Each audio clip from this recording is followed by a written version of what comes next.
일본은 정직해야 합니다. 일본은 경제보복의 이유조차도 정직하게 밝히지 않고 있습니다. 근거 없이 수시로 말을 바꾸며 경제보복을 합리화하려고 하고 있습니다. 일본 정부가 어떤 이유로 변명하든 과거사 문제를 경제 문제와 연계시킨 것이 분명한데도 대단히 솔직하지 못한 태도라 하지 않을 수 없습니다. 문재인 대통령의 오늘 발언입니다. 일본이 정직하지 못하다.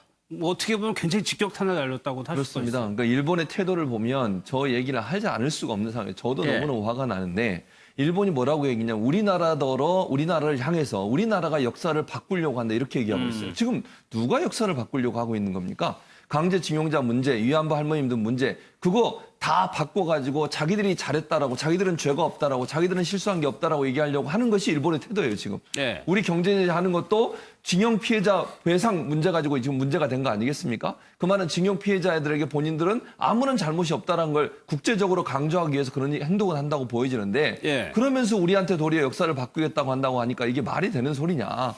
저는 일본의 이런 태도는 정말 국제사회에 인정받을 수 없을 뿐만 아니라 왜냐하면요. 위안부 피해자 문제는 우리나라에서 주장하는 뿐만 아니라 국제사회가 이미 인정한 거예요. 예. 유엔에서도 이미 인정이 된 거고요. 많은 이 전 세계의 여성분들이 그 문제에서 분노하고 있고요. 그런데 그걸 아무것도 없었던 일처럼 징용 피해자 문제도 우리나라만 문제를 제기하는 겁니까? 중국이나 필리핀이나 다른 피해자들도 함께 문제를 제기하고 있는 겁니다. 그런데 우리가 역사를 바꾸려고 한다고 주장하는 저 일본의 태도를 보면 아나무인이고 예. 정말 자신의 잘못을 깨우치지 못하는 후한무치한 태도다. 알겠습니다. 당연히 우리나라 대통령으로서는 그런 말을 할 수 있다고 봅니다. 예.